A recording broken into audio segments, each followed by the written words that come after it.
mungkin tadi kalau rencananya registrar ingin tidak dimonopoli gitu ya, mungkin kami nanti bisa bantu.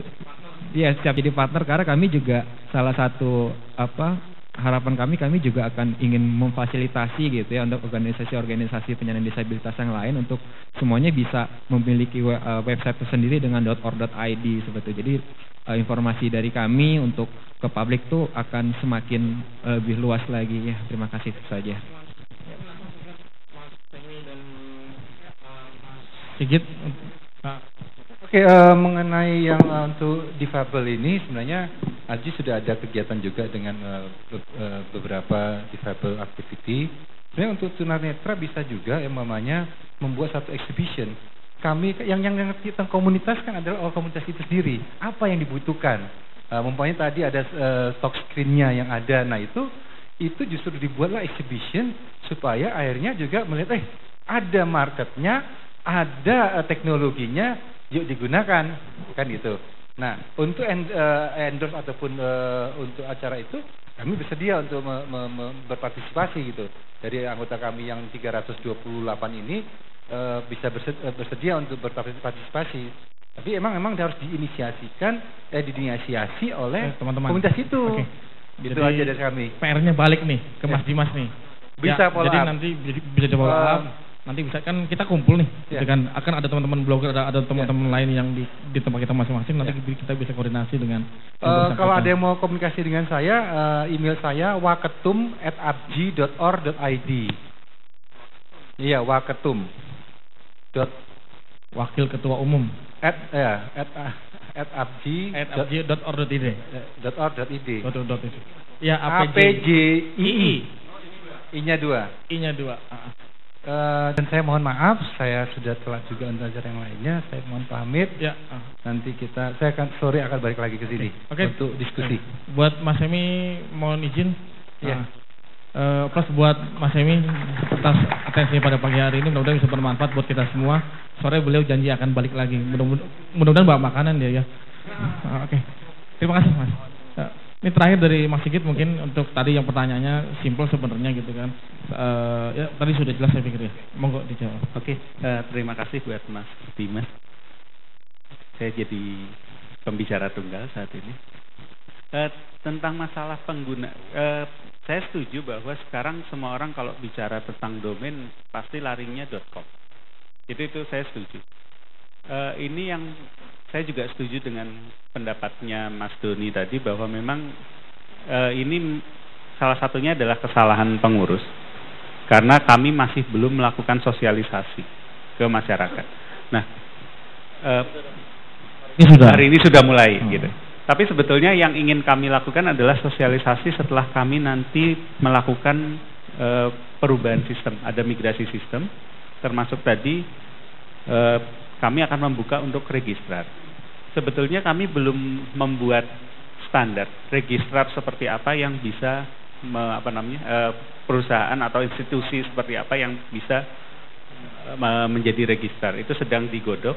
Kami sendiri akan melakukan rapat kerja di tanggal 7-8 Oktober nanti. Dari situ baru nanti kami akan memberikan nanti harus ada verifikasi. Jadi misalnya si perusahaan ini mampu atau tidak jadi registrar gitu. Kalau tidak bisa jadi registrar sebetulnya masih ada posisi di reseller.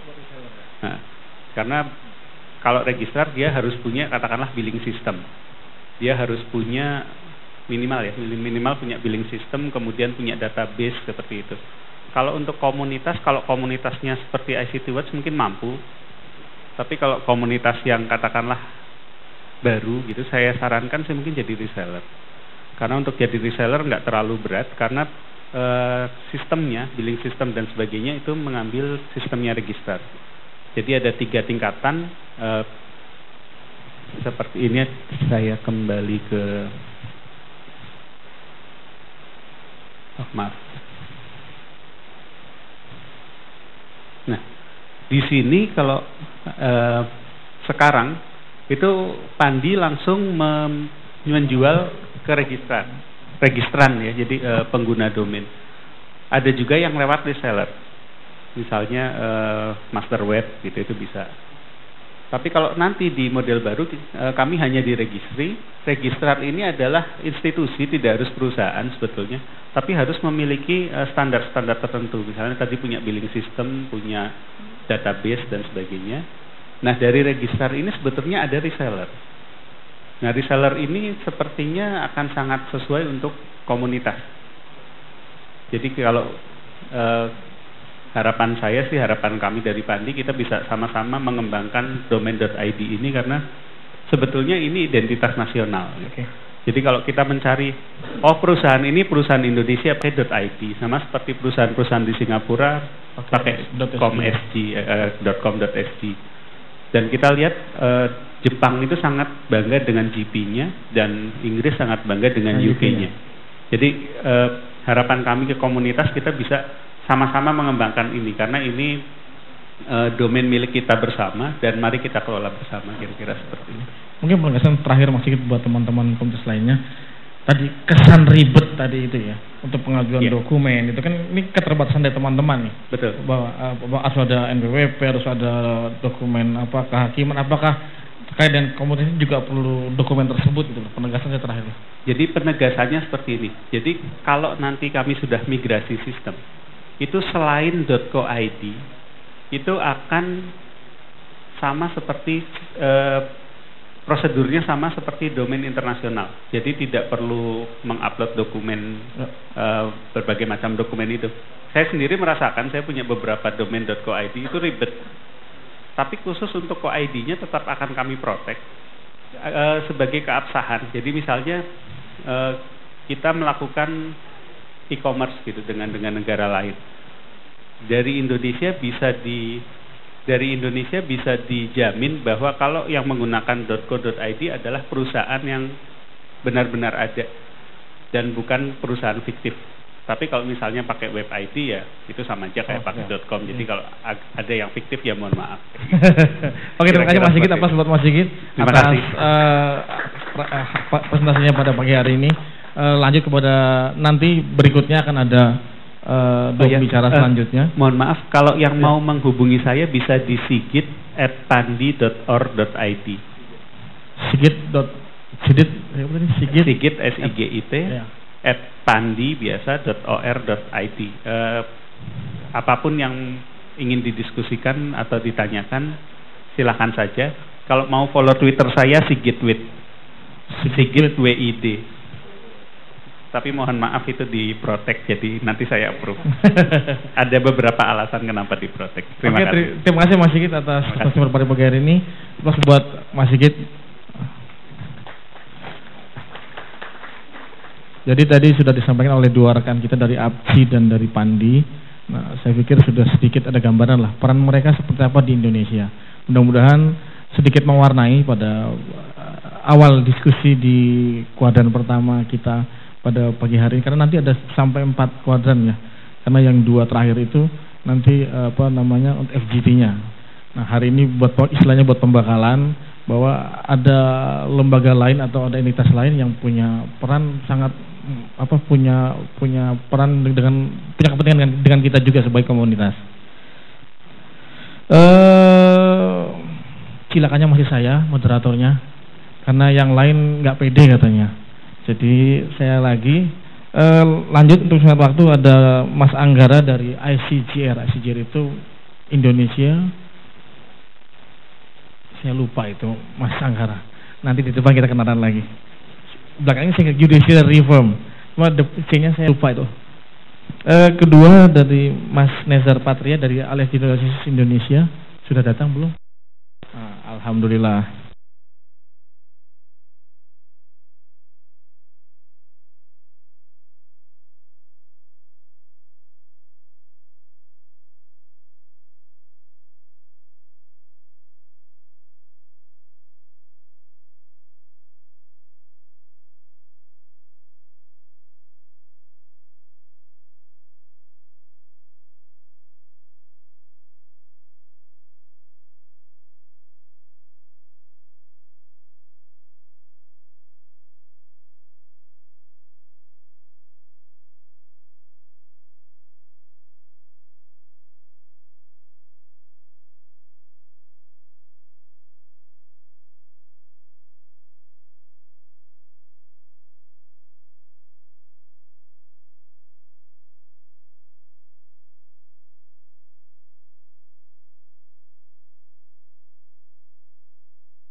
adalah satu tantangan yang sangat luar biasa. Jadi keberadaan sosial media apalagi di Indonesia sekarang ini kita tahu pertumbuhannya sangat dramatis. Data Facebook, saya kira komunitas di sini sudah cukup akrab gitu ya, tahu jumlahnya, mungkin setiap hari melihat berapa pengguna Facebook. Sekarang udah hampir 40 juta. Twitter konon katanya nyaris 9 juta, tapi saya nggak tahu angka pastinya karena yang dihitung adalah penetrasi pengguna Twitter di pengguna internet. Jadi kalau berdasarkan Comscore tahun lalu kira-kira 20% dari pengguna internet di Indonesia punya akun Twitter, tapi kita nggak tahu persisnya, mungkin ada data yang lebih valid berapa penggunanya. Nah, dengan 40 juta dan kira-kira 40 juta Facebookers dan 9 juta pengguna Twitter, maksud saya kita di sini adalah kaum jurnalis yang bekerja secara profesional, itu betul-betul mendapat tantangan baru dalam soal sumber informasi dan juga produksi informasi dan juga distribusi informasi. Nah, yang pertama soal sumber informasi, bahwa sosial media sekarang digunakan oleh warga untuk menyebarkan informasi dan juga memproduksi informasi. Yang kadang-kadang informasi yang dihasilkan ataupun yang disebarkan di sana itu jauh lebih cepat dan soal akurasi mungkin bisa diperdebatkan, tetapi jauh lebih cepat dan daya sebarnya juga sangat luar biasa. Tentu saja ini menjadi satu soal sendiri karena dalam pekerjaan jurnalistik atau pekerjaan kewartawanan, sumber informasi atau mengolah informasi adalah pekerjaan yang utama. Ya baik, itu semacam landscape di mana kita mau bicara soal hubungan jurnalisme dan sosial media. Tapi di kalangan jurnalis sendiri punya problem dalam soal kode etik gitu ya. Sebelum kita masuk ke kode etik sosial media yang sebenarnya ini ranahnya tapi sangat dinamis karena belum ada organisasinya yang mengatur soal macam seperti itu. Tapi kalau di pers atau di kewartawanan kita sudah punya organisasi profesi. Di Indonesia setidaknya ada 3 yang diverifikasi oleh Dewan Pers. Ada Persatuan Wartawan Indonesia, ada Aliansi Jurnalis Independen, dan ada Ikatan Jurnalis Televisi Indonesia. Ada 3. Walaupun ada banyak organisasi pers yang lain yang jumlahnya mungkin sekarang sekitar 30-an.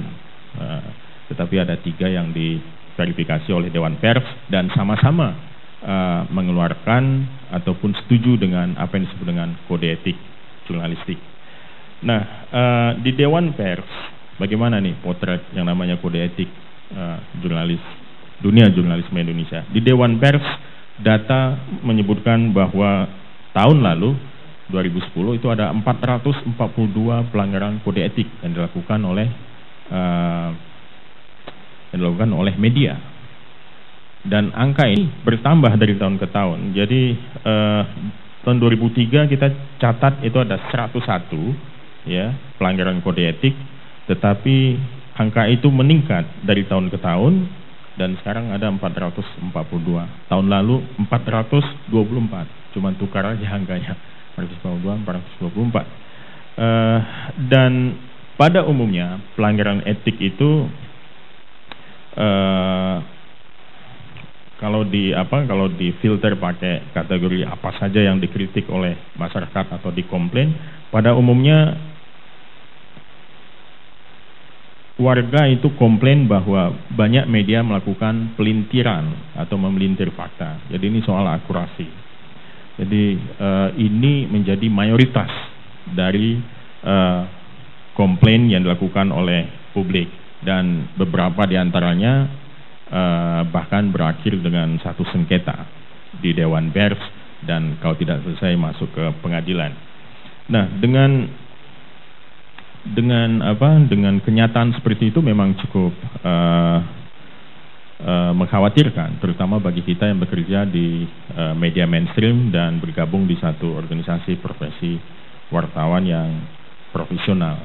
Nah, data lain menyebutkan kenapa misalnya angka ini bertambah dari tahun ke tahun, komplain dalam soal kode etik, karena ternyata wartawan yang bekerja pun itu entah alfa atau memang agak ignore, agak nggak peduli gitu ya, dengan yang namanya kode etik. 2 tahun yang lalu ada survei oleh Dewan Pers dan disebutkan hanya 20% wartawan Indonesia yang membaca kode etik jurnalistik. Ini cukup menyedihkan juga angka ini, ironis, tragis atau apalah. Nah, dan ini kemudian membuat organisasi-organisasi profesi berkumpul dan mengambil satu langkah-langkah gitu ya dalam rangka mensosialisasikan yang namanya kode etik jurnalistik ini. Ya, tapi kita lihat komplain tetap tinggi dalam soal etik. Nah, jadi saya kira memang ada satu problem yang serius ya sekarang ini di tengah yang namanya Big Bang media. Satu, Big Bang industri media di Indonesia, pertumbuhannya luar biasa, televisi nambah terus, ya kan? Media terus kita bisa lihat media-media online juga tumbuh dengan sangat dramatis. Cetak saya kira jumlahnya ya masih cukup banyak dan masih terus ada dan muncul di daerah-daerah, tapi kenyataannya itu tidak diimbangi oleh satu standar etik yang kuat, karena kode etik ini penting untuk menciptakan apa yang kita sebut dengan quality jurnalisme atau jurnalisme yang bermutu. Nah, ini problem yang cukup penting. Beberapa yang kita catat ya, antara lain komplain itu soal keberimbangan, akurasi, foto atau video yang provokatif, dan juga banyak kritik kurang sensitif gender. Jadi ini yang dialami oleh atau potret media saat ini. Nah, dalam keadaan begitu kita menghadapi Big Bang yang lain, yaitu sosial media. Bertumbuh sangat luar biasa, apalagi kalau di Twitter kita bisa lihat selain ada akun-akun yang memang official, bahkan juga media-media mainstream punya akun, hampir semua media mainstream saya kira punya akun sekarang di Twitter, dan mereka menggunakan Twitter sebagai sarana distribusi informasi juga. Tapi di sisi lain di dunia itu dunia yang sangat ya itu kayak dunia koboi ya. Twitter itu mirip dunia koboi. Jadi banyak penembak gelapnya juga, snipernya, ada akun-akun anonim ya yang muncul yang memang diciptakan entah itu untuk misalnya kontra opini, menciptakan opini tertentu, bahkan kadang juga fitnah, atau memberikan bocoran-bocoran seperti WikiLeaks. Ya, saya kira kawan-kawan ada juga yang ikut atau menjadi followers PNI Israel misalnya gitu ya, dengan satu informasi-informasi yang mungkin sangat menarik dan sangat provokatif. Tapi bagaimana media mainstream menyikapi sumber-sumber informasi yang memakai akun anonim itu? Nah, di Dewan Pers dan juga beberapa organisasi profesi sekarang sedang berkumpul, sedang melakukan pembahasan untuk merumuskan apa yang disebut dengan kode etik media online dan kode etik sosial media. Tapi kode etik sosial media ini lebih kepada bagaimana media mainstream itu menyikapi atau menggunakan sosial media dengan standar etik. Jadi bukan mengatur misalnya bagaimana kode etik di Twitter buat pengguna Twitter, karena itu lain ranahnya. Jadi itu lebih melekat ataupun lebih ditujukan penyusunan itu untuk media mainstream atau wartawan yang menggunakan sosial media. Bagaimana seharusnya mereka bersikap? Aji mas ya, yang bikin Aji bersama Dewan Pers. Aji bersama Dewan Pers ya. Itu. Saya berapa menit mas? 3 menit lagi ya. Ya, jadi itu problemnya ya sekarang ini bahkan sekarang kalau kita lihat potret yang lebih spesifik, misalnya jurnalisme online sekarang. Kita bekerja tanpa ada panduan yang spesifik. Saya juga bekerja di media online sekarang di vivanews.com. Kita bekerja, semua media online saya kira sekarang bekerja tidak dengan panduan yang tidak spesifik untuk online. Jadi kita masih mengacu kepada kode etik jurnalistik. Ya, kode etik itu memang satu panduan yang sifatnya universal dan itu bisa dipakai baik juga oleh wartawan yang bekerja di broadcast maupun juga dicetak maupun di online. Tetapi ada mekanisme-mekanisme yang lebih spesifik untuk media online yang kode etiknya harus diatur. Misalnya seperti mekanisme koreksi.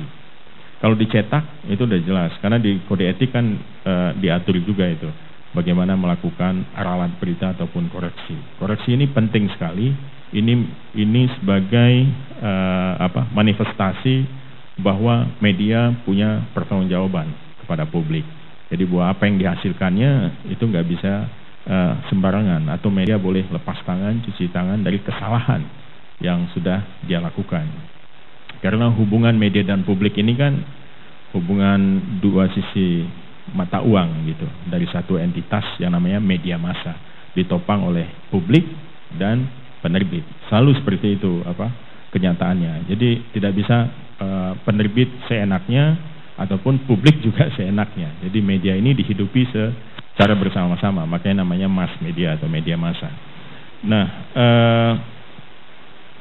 ketiadaan panduan ini cukup merepotkan karena tidak ada standar dalam melakukan koreksi. Misalnya berita yang salah di online.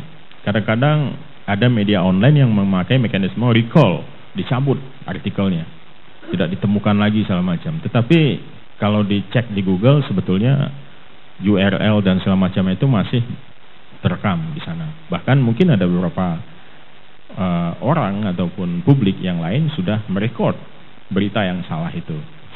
Nah, saya kira recall bukan satu pilihan dalam soal ini. Kita sedang menganjurkan kalau metode koreksi ini itu dilakukan pada file di mana ataupun pada detail halaman di mana kesalahan dilakukan, lalu diberi semacam titel di atasnya atau judul ataupun keterangan koreksi .2 atau ralat .2 sama judul berita yang dikoreksi. Lalu di akhir berita dikasih keterangan dari redaksi bahwa berita sebelumnya mengandung kesalahan bla bla bla, dengan ini berita dengan publikasi yang saat ini berita telah dikoreksi, sehingga publik yang kemudian mengklik kembali berita yang sama tahu bahwa sudah ada mekanisme koreksi, bahwa yang dia baca sebelumnya adalah berita yang keliru. Nah, tapi tidak semua media online melakukan itu. Misalnya ada kritik, wah itu berita salah. Yang pertama, akurasinya bukan cuma soal penulisan nama. Kalau itu sih typo lah, bisa gampang dibetulkan dan tanpa harus pakai mekanisme yang rumit. Tetapi kalau kesalahan dalam soal pemberitaan, ketidakakuratan tuduhan dan lain sebagainya macamnya, ini kan bisa menimbulkan kerusakan yang besar buat sumber yang ditulis atau orang yang ditulis atau instansi atau apapun yang ditulis di berita itu. Nah, itu beberapa media online langsung mengubahnya tanpa memberitahukan bahwa sebelumnya dia salah. Jadi kan kita bisa masuk ke Content Management System CMS, langsung kita ubah di dalam itu seperti apa yang dikritik itu, kalau kemudian kita publish lagi, dan ketika diklik lagi itu kesalahan sudah hilang. Tapi ada banyak orang yang sudah merekam sebetulnya dan sudah menyimpan file yang salah itu. Nah, ini pertanggungjawabannya bagaimana? Nah, kita memang mengacu pada kode etik jurnalistik, ya, kode etik yang sudah diatur dan disepakati oleh undang-undang pers, tetapi butuh apa yang disebut dengan code of conduct, kode perilaku buat media online. Dan saya kira ini mendesak, dan mudah-mudahan dalam 1-2 bulan ini draft ini selesai kami. Gitu. Code of ethic dengan code of conduct. Ya, betul. Code of ethic ini lebih mengatur prinsip-prinsip. Code of ethic ini mengatur prinsip-prinsip, sedangkan code of conduct, kode perilaku itu mengatur detail, yang lebih detail. Misalnya seperti semacam protokol untuk melakukan koreksi, misalnya langkah 1, langkah 2, langkah 3, langkah 4, seperti itu. Baik, makasih.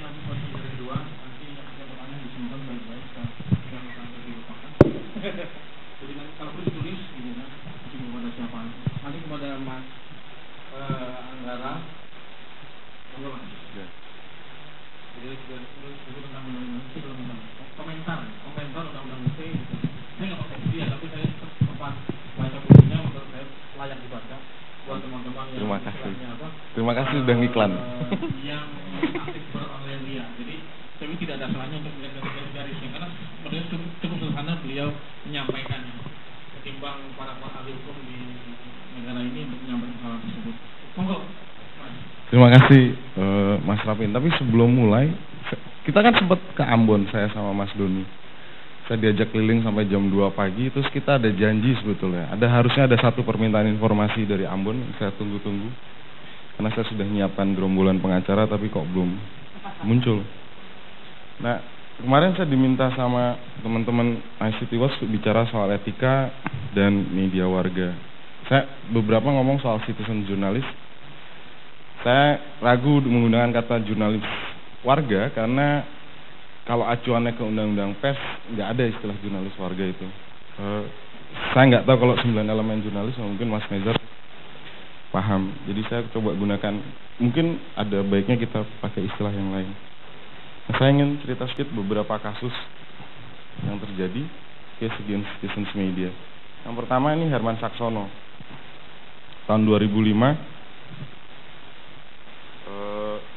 dia foto digital diolah gambarnya presiden sama Mayang Sari Bambang diolah jadi gambarnya presiden sama Surya Paloh. Dia diperiksa jadi pasal 134, 135, 137, tadi dihapus dan nggak diteruskan. Dia jadi tersangka seumur hidup ini. Karena SP3-nya nggak pernah ada seingat saya. Beberapa yang jadi tersangka seumur hidup tuh ada, misalnya Emerson Yunto tuh tersangka seumur hidup. Aktivis anti korupsi yang paling terkenal. Ini Prita Mulyasari, ini sangat well known case ya. Saya nggak akan cerita banyak. Dalam proses kasasi Prita dinyatakan bersalah dan saat ini Prita tengah menunggu putusan di FPK di MA. Ini kalau nggak dikawal kalah lagi dia. Nah ini Iwan Piliang juga sama, ini kayaknya tersangka seumur hidup soal Alvin Lee. Dari sisi etik sebetulnya tulisan ini banyak kelirunya menurut saya. Dan belum tentu dia masuk dalam kategori undang-undang pers. Nah ini kasus ini soal Bank Senturi kalau nggak salah. Jadi dia jadi tersangka karena kirim email ke kliennya soal 5 bank yang dilanda kesulitan likuiditas. Tapi sayangnya saya nggak beroleh informasi soal perkembangan kasus ini. Tapi katanya orangnya sudah dipidana, dijatuhi hukuman pidana.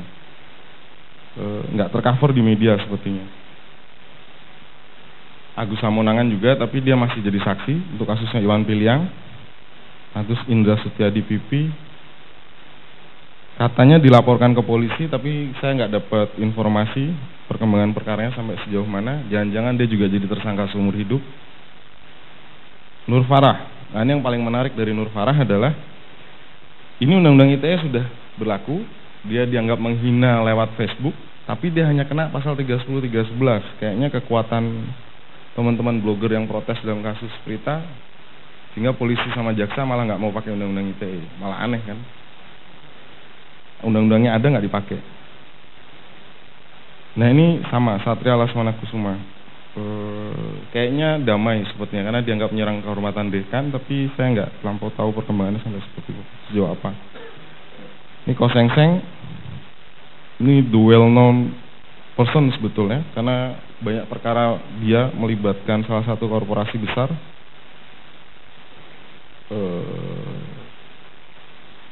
Tapi saya belum tahu laporannya sampai informasinya terakhir sampai sejauh mana. Luna Maya, ini melalui akun Twitternya dia ngamuk-ngamuk nih. Nah, tapi dicabut karena ada perdamaian. Nah ini menarik lagi nih, CL, istri seorang dokter yang dia kirim SMS ke selingkuhannya suaminya. Serius ini. Dan dia diadili. Jadi dia lapor perkara KDRT ke polisi, terus dia kirim SMS ke selingkuhan suaminya, yang diproses duluan justru perkara pencemaran nama baiknya. Tapi dia nggak diadili dengan undang-undang ITE 310, 311.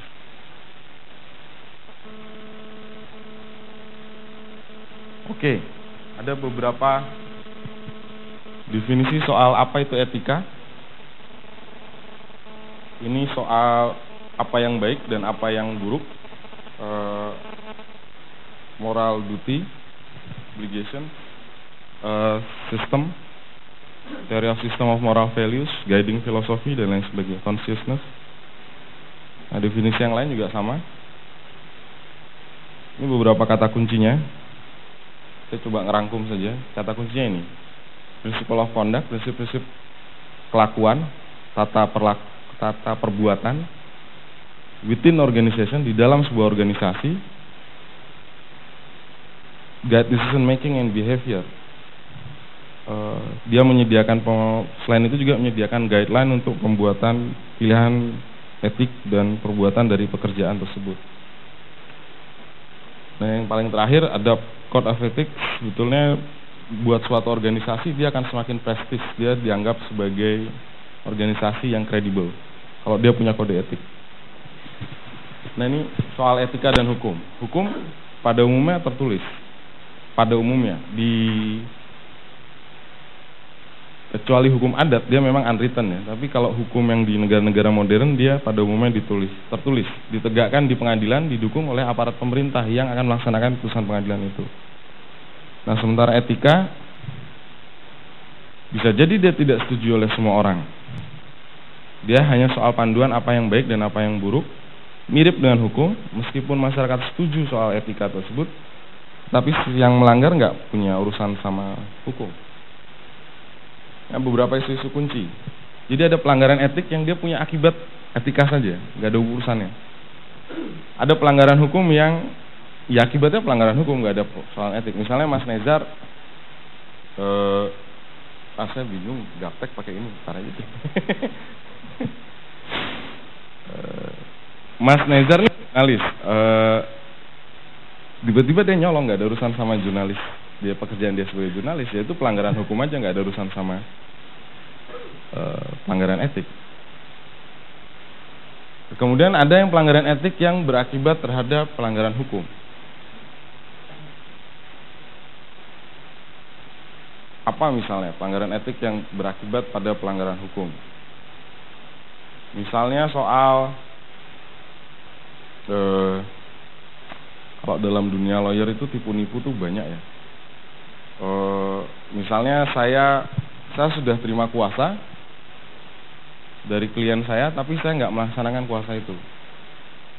Itu sebetulnya pelanggaran etik, tapi saya bisa punya pelanggaran hukum. Misalnya karena klien saya udah kasih uang, itu akan ada akibat terhadap pelanggaran hukumnya. Ada pelanggaran etik yang berakibat terhadap pelanggaran hukum. Atau misalnya kalau misalnya jurnalis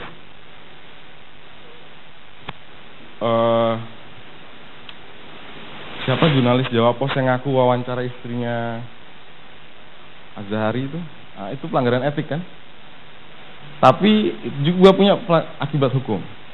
Nah, yang paling parah udah pelanggaran etik plus pelanggaran hukum, dia nggak hanya melanggar etik tapi juga melanggar hukum.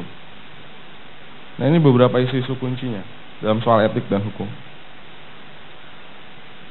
Nah, saya akan masuk soal citizen media. Apakah citizen media itu pewarta? Apakah dia bagian dari jurnalisme? Ini harus dipecahkan menurut saya. Apa tindakannya? Karena dia bisa jadi hanya melaporkan fakta tanpa konfirmasi, opini terhadap fakta, atau dia melakukan opini terhadap opini. Gimana dengan kredibilitasnya, integritasnya?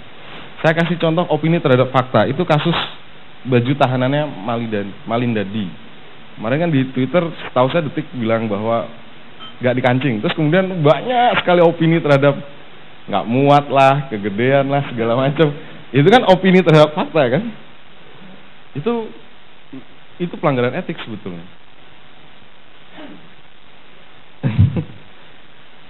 Atau kemarin ada teman saya pemret berita satu pelanggaran etiknya, misalnya dia memimpin redaksi Grass News soal ini berita acaranya Darnawati, tiba-tiba dipampangin di situsnya. Silahkan download kalau mau. Bayangin, berita acara itu sebetulnya masih rahasia negara karena masih dalam proses penyidikan, kok dia bisa dapat dan kemudian ditaruh di situ. Kalau dia bilang bahwa menurut berita acara sekian dan Narwati bilang ini mungkin masih wajar ya. Tapi kalau berita acaranya ada dan kemudian ditaruh di situsnya, itu nggak hanya pelanggaran etika tapi juga pelanggaran hukum.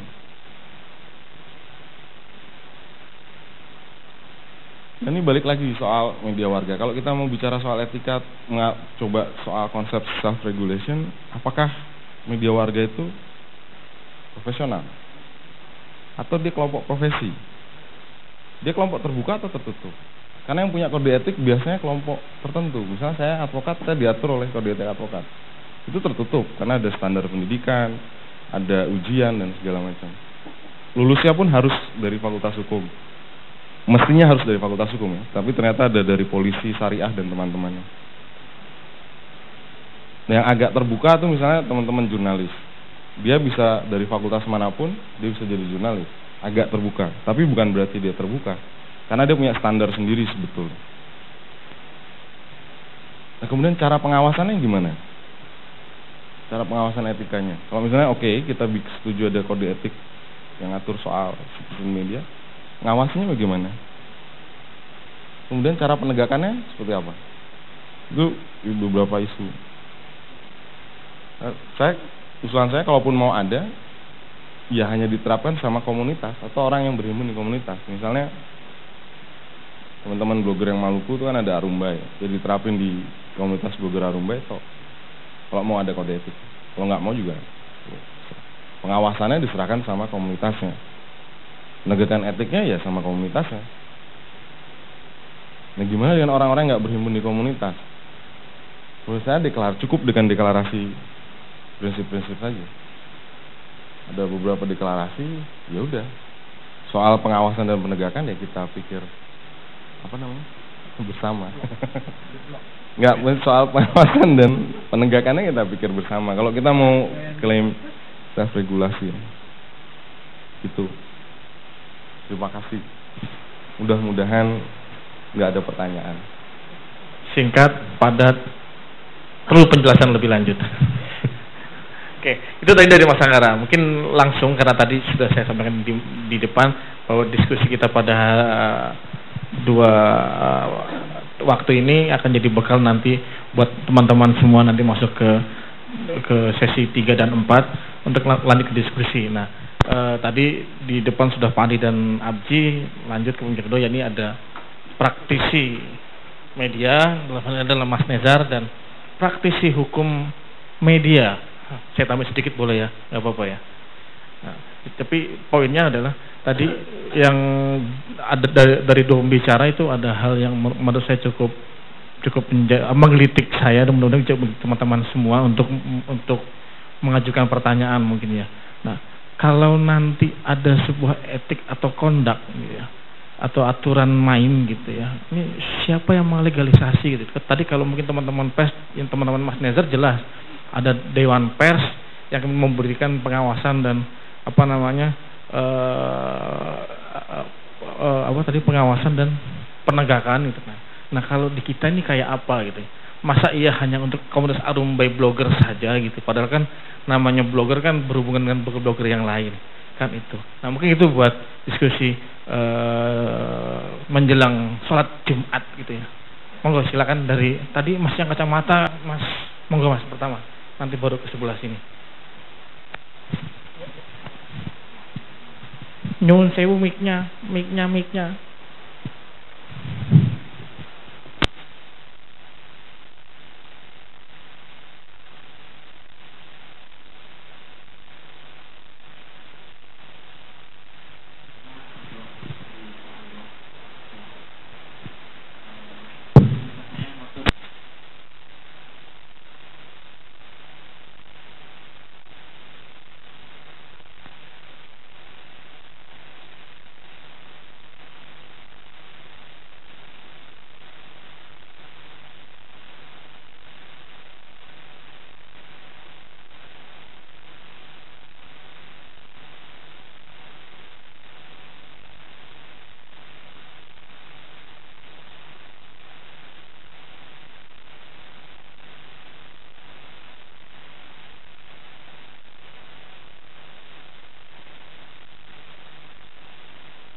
Oke, terima kasih Mas Edo. Nanti dijawab, ditabung dengan yang lainnya.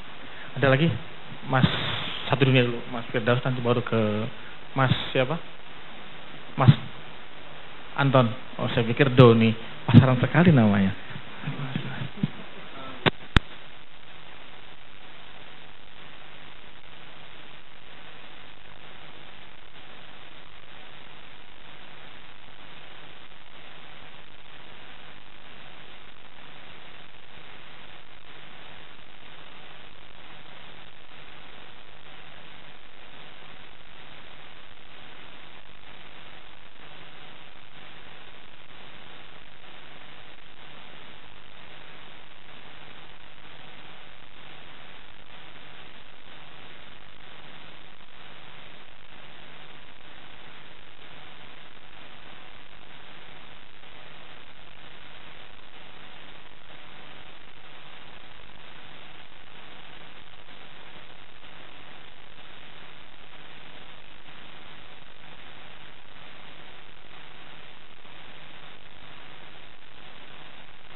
Kedua,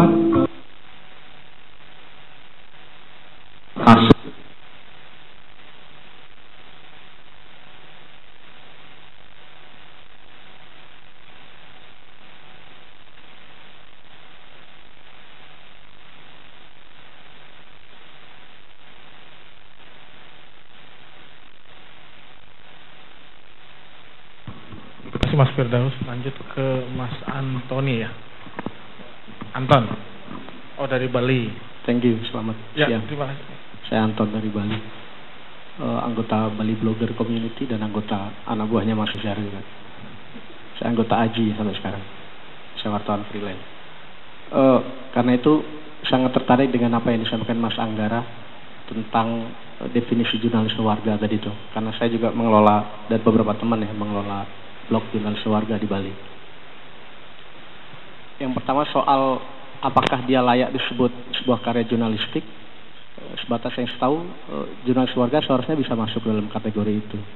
Bahwa kemudian dia subjektif, dalam karya jurnalistik pun dimungkinkan adanya karya-karya yang bersifat subjektif itu.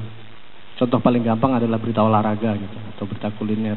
Meskipun ini juga debatable sampai sekarang. Tapi berita olahraga kita akan bisa melihat penulisnya pro sama MU atau sama Chelsea atau apa, itu akan sangat kelihatan. Kalau dia pro sama MU, begitu MU kalah, dia akan bilang MU dibantai. Bukan Chelsea yang menang. Itu contohnya kan, bahwa kita nggak bisa menihilkan itu. Bahwa wartawan, ya penentuan angle segala macam itu pasti subjektif dan seterusnya. Nah, dalam jurnalis warga juga memungkinkan itu, yang menurut saya ya dia bisa masuk sebagai salah satu genre dalam jurnalisme. Apalagi kalau kita lihat dari 9 elemen jurnalistik itu, jurnalisme itu, ternyata hampir semuanya bisa dipenuhi oleh jurnalis warga, kecuali bahwa dia harus verifikasi, itu yang biasanya susah ya. Tapi dalam 1 sampai 9 itu rasanya mulai dari kebenaran, kemudian pada publik dan segala macam, saya lihat sejauh ini itu bisa dipenuhi oleh jurnalis warga. Itu mungkin sumbangan sekedar diskusi untuk siang ini. Terima kasih. Mungkin 3 dulu kali ya, atau ada satu lagi mungkin? Satu lagi? Yang perempuan gitu loh, satu aja. Itu laki, Mas Firdaus dari pagi itu pengen nanya katanya. Oke, 3 itu saya tabung ya. Saya lempar ke Mas Nezar sama Mas Anggara. Monggo Mas Nezar, boleh duluan. Ya, yang pertama soal kode etik di komunitas ya. Kode etik di komunitas ini bagaimana cara penegakannya. Tadi saya kira Anggara sudah menyebutkan mungkin bisa dibuat prinsip-prinsipnya, tapi penegakannya bagaimana. Saya kira memang untuk soal penegakan tidak mungkin kode etik itu bisa berlaku kepada individu-individu yang tidak terikat oleh satu organisasi atau satu wadah. Saya kira itu mustahil. Bagaimana kode etik bisa ditegakkan kalau tidak ada wadahnya? Kalau saya usul gitu, sebaiknya memang kawan-kawan bloggers ataupun yang bergerak di jurnalisme warga punya wadah atau setidaknya network gitu ya, yang kira-kira bisa mendapatkan satu kesepakatan bagaimana kita bekerja atau bagaimana kita melakukan aktivitas jurnalisme warga itu sesuai dengan panduan etik. Nah, kode etik itu kita buat bersama-sama untuk kita taati bersama-sama juga. Nah, kalau misalnya dan saya kira begitu dia di-declare, maka semua anggota yang sepakat dengan peraturan etik yang sepakati itu wajib untuk menjalankannya. Kalau perlu dibuat semacam komisi etik gitu loh. Dan memang pelanggaran etik ini kan sebetulnya berkaitan dengan pekerjaan yang profesional. Karena apa? Saya nggak tahu kalau ada bloggers yang melanggar etik, misalnya copy paste atau apa, plagiat, segala macam, ngambil tulisan orang dibuang beberapa bagian gitu ya, seakan-akan tulisannya dia gitu. Itu paling sering terjadi di dunia blogger saya lihat gitu loh. Nah, itu pertanggungjawabannya gimana? Kalau di pekerjaan profesional itu sudah jelas panduannya. Plagiarisme itu apa hukumannya, segala macam sudah jelas. Berita bohong, kalau dalam jurnalistik itu dosa terbesar yang nggak bisa diampuni. Anda buat berita bohong, misalnya mewawancarai yang pernah terjadi tadi disinggung Anggara, misalnya kayak Jawa Pos ya, wawancara istri Azahari, padahal dia nggak bisa bicara, tapi ada wawancaranya segala macam, itu jelas wawancara itu tidak pernah terjadi. Nah, atau yang terjadi sama Jason Blair yang di Washington Post kalau nggak salah, itu juga berita fiktif. Dan saya kira begitu seorang wartawan membuat berita fiktif atau menyebarkan kebohongan seperti itu, pada hari itu juga hidup dia sebagai wartawan berhenti. Dia harus cari pekerjaan yang lain. Karena yang paling mahal dari profesi kewartawanan adalah kredibilitas dan integritas, bahwa informasi yang disampaikan adalah benar. Itu yang paling penting. Jadi saya nggak tahu bagaimana kalau sampai kepada berita bohong misalnya atau hoax yang disebarkan oleh bloggers. Siapa yang mau menghukum? Siapa yang mau menegakkan kode? Dan karena memang media seperti ini cukup rentan untuk penyebaran berita-berita yang unverified gitu ya, yang tidak akurat atau berita-berita yang sulit dipertanggungjawabannya. Nah, ini memang problem. Nah, kalau saya sih usul gitu, lebih baik kalau bisa dihimpun dalam satu wadah ya, dan di wadah ini bisa menjadi inspirasi buat para blogger sebagai satu best practice dalam blogging misalnya gitu. Ini loh yang teladannya seperti ini gitu. Jadi ada standarnya gitu loh. Nah, mungkin akan lebih berguna. Terus soal pelanggaran etik terkait kepemilikan media. Nah, masalahnya ini memang kalau soal kepemilikan media, yang pertama soal ini berkaitan dengan isu media diversity, keberagaman. Karena kita tahu media-media sekarang ini kan dimiliki oleh konglomerat gitu ya, pengusaha-pengusaha yang juga selain punya usaha, ada yang juga di politik, terus juga punya media gitu ya. Nah, yang pertama mungkin soal yang dikhawatirkan sebetulnya adalah soal bagaimana media yang di bawah sebuah konglomerasi yang besar itu bisa bergerak independen, ya, bisa bergerak tanpa intervensi, misalnya seperti itu. Ini bukan cuma isu di Indonesia, tapi isu di seluruh dunia, di mana industri media ditopang oleh modal-modal besar, dan modal-modal besar ini punya vested interest-nya dengan politik dan lain sebagainya macamnya. Saya kira yang paling penting di sini adalah justru di barisan jurnalisnya. Nah, jurnalis yang bisa katakanlah mendidik dalam tanda kutip pemiliknya bahwa untuk menciptakan media massa, modal yang terpenting adalah credibility. Jadi yang dijual oleh media massa sebetulnya adalah integritas dan kredibilitas informasi. Jadi kalau ada intervensi dari pemilik, sebetulnya pemilik sedang melakukan upaya bunuh diri terhadap media yang bersangkutan, gitu. Jadi kalau intervensinya katakanlah terlihat sebagai semacam etalase dari kepentingan si pemilik, saya kira media seperti itu akan ditinggalkan oleh pembaca. Orang akan lihat, wah ini cuma jadi megafonnya si pemilik gitu loh. Jadi nggak ada tempat buat publik. Publik didistorsi informasinya lewat media seperti itu. Nah, saya kira pemilik-pemilik media sekarang pun belajar dari reaksi publik yang cukup keras terhadap konglomerasi ini. Saya tanya ke beberapa kawan yang juga bekerja di di bawah satu industri yang punya skala konglomerasi seperti itu, dan mereka mengatakan ya pemilik-pemiliknya juga tidak berani juga sembarangan. Beberapa memang ada yang duduk sebagai langsung pemimpin redaksi. Nah, ini juga saya kira dalam soal kode etik kita tentu bertanya, seorang bisnismen yang tidak pernah punya misalnya latar belakang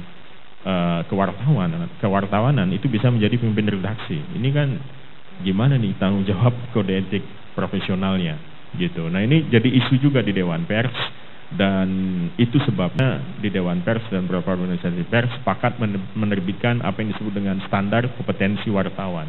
Jadi untuk menjadi yang namanya pemimpin redaksi itu mesti ada semacam brevet bahwa dia sudah lewat tahap-tahapan dalam proses pekerjaan sebagai jurnalis profesional. Jadi nggak bisa ujuk-ujuk seorang CEO di mana didudukkan sebagai pemimpin redaksi.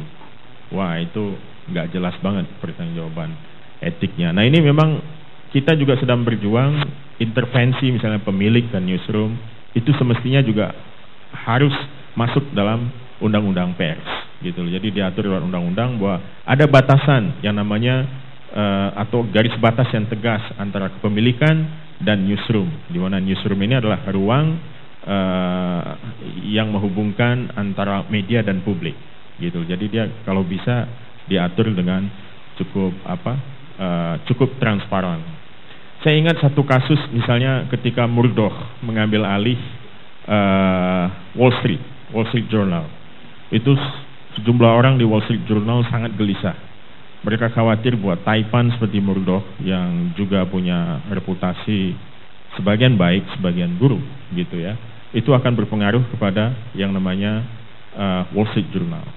Lalu newsroom dan juga publik pembaca Wall Street itu lalu mengusulkan agar dibuat yang namanya Board of Ethics di Wall Street Journal, sehingga pemilik itu tidak bisa semena-mena menitipkan ataupun melakukan intervensi ke newsroom. Saya kira itu satu model yang cukup menarik juga untuk menjaga independensi. Nah, saya kira 2 pertanyaan itu buat saya. Ya. Ya. Silakan Mas Anggara. Tadi saya bilang kalau soal kode etik misalnya Cahandong, ya bikin aja sama Cahandong gitu. Soal pengawasannya sama Cahandong, penegakannya sama Cahandong. Tapi maksudnya itu lingkup mana? Misalnya apakah kalau saya nulis di blog saya sendiri akan terikat sama aturan di Cahandong atau enggak? Atau kalau saya nulis di situs saya Cahandong baru saya terikat sama aturan yang di Cahandong? Itu kan harus dipecahkan masalahnya. Atau saya kalau ikut di Cahandong ya berarti tulisan saya mau di blog saya sendiri atau di situsnya Cahandong ya saya harus terikat gitu. Ya itu dipecahkan justru di komunitas. Nah, yang repot kan kalau misalnya individu-individu yang nggak terikat sama komunitas. Nah itu yang nggak ada cara pengawasannya, nggak ada menurut saya, ya hukuman sosial aja. Kalau misalnya dia ketahuan copy paste gitu ya misalnya, ya dihukum aja. Toh menurut saya copy paste itu bukan sesuatu yang sangat penting sekali sebetulnya. Nggak usah terlampau ribut. Kadang-kadang kita ribut sekali sama urusan copy paste itu. Mungkin kalau untuk jurnalis harus ribut ya. Artinya kan itu soal integritasnya dia. Tapi kalau saya sendiri nggak terlalu pusing soal. Ya tadi karena ada irisan tadi antara pelanggaran etik dan pelanggaran hukum. Jadi buat teman-teman jurnalis jadi poin gitu ya. Jadi poin itu pelanggaran etika. Nah, soal definisi pencemaran nama baik itu sebetulnya, nah ini kalau kita lihat di pasal 30 di situ nggak ada sih sebetulnya pencemaran nama baik itu dalam khazanah hukum nggak ada. Yang ada penghinaan, itu ada diatur di bab 16 KUHP. Nah, penghinaan itu macam-macam, ada menista lisan, menista tulisan, terus ada fitnah, ada penghinaan ringan, ada pengaduan fitnah, ada apa lagi ya, satu lagi, ada 5 lah jenis-jenisnya. Nah, itu gradasinya beda-beda. Nah, apa yang disebut dengan Pencemaran nama baik itu ditulis di pasal 310. Menista dengan maksud untuk menjelek-jelekan. Nah 311 itu kalau sudah dikasih, itu udah menista dan udah dikasih tahu nih sama hakim, oke, gimana tuduhanmu benar atau enggak, ternyata dia tidak mampu membuktikan tuduhannya, maka dia akan kena fitnah di pasal 311. Nah, jadi kalau pun benar, misalnya Mas Nezar nulis nih, kalau jurnalis nulis let's say siapa yang sekarang lagi suka kabur-kabur itu, Nazarudin ini koruptor. Let's say pengadilan bilang itu koruptor, dia tetap nggak boleh dibilang koruptor kalau menurut pasal 310, karena dianggap menista. Tapi saya rasa kalau jurnalis agak susah tuh dipersoalkan ya, karena dia biasanya ngutip dari sumber dokumen pengadilan. Tapi kalau saya ingat kasusnya siapa ya, guru SMA yang nulis Akbar Tanjung koruptor itu di buku pelajaran atau apa gitu, kan dipersoalkan sama Akbar Tanjung. Padahal dia nulis berdasarkan dokumen putusan pengadilan negeri tingkat pertama, memang dia dinyatakan koruptor, tapi di Mahkamah Agung dia bebas gitu. Nah, itu dianggap menghina. Nah, itu kalau soal definisi pencemaran nama baik. Nah, itu makanya kemarin saya sama teman-teman kita lagi bikin program namanya reformasi defamasi. Kenapa? Kalau teman-teman pers dia bisa berlindung di balik undang-undang pers dan SEMA 13/2008 yang soal kalau ada perkara-perkara pers maka pengadilan harus memanggil saksi-saksi ahli dari Dewan Pers.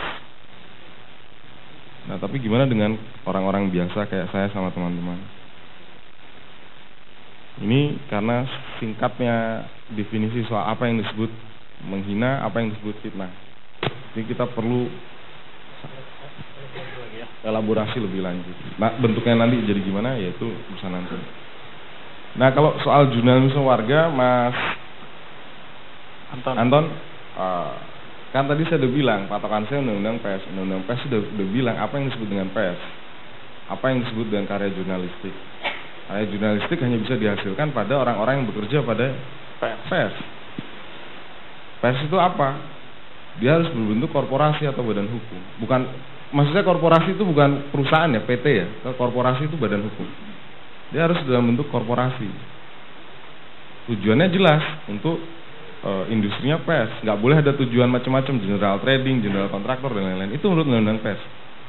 Nah, soal 9 elemen jurnalisme, saya pikir Mas Anton lebih tepat berdebat sama Mas Nezar. Masuk nggak ada jurnalisme warga ke jurnalisme? Kalau saya patokannya di undang-undang pers. Makanya kenapa saya bilang saya nggak nyaman menggunakan kata jurnalisme warga, karena saya patokannya di undang-undang pers.